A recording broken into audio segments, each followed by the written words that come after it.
आता बघूया टॉप 9 मोठ्या बातम्या। काँग्रेस आमदार झिशान सिद्दीकींना मतदारसंघात विरोध। एका बैठकीत स्थानिकांनी सिद्दीकींच्या हातातून माईक हिसकावला। मतदारसंघातील नागरिकांचा झिशान सिद्दीकींवर आरोप।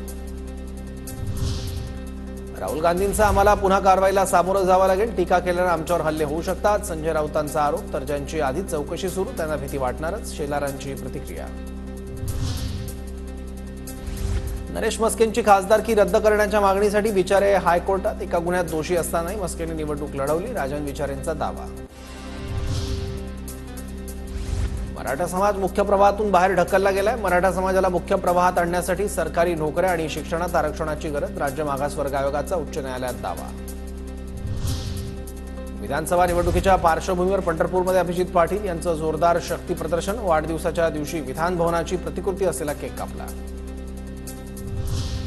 पूजा खेडकरनं 12 वेळा यूपीएससीची परीक्षा दिली। यूपीएससीमधून पूजा खेडकरची कोणी मदत केली आहे काय तपासा। पूजा खेडकर प्रकरणावर पटियाला हाऊस कोर्टाच्या सूचना।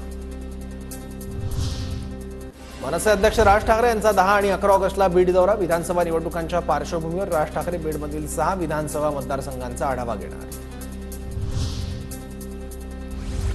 लाडकी बहीण योजनेचा अर्ज भरण्यास कमी प्रतिसाद। लातूर महापालिकेकडून अनेक प्रभागातील सुविधा केंद्र बंद। योजनेसाठी अर्ज करण्याचं मनपाचं आवाहन।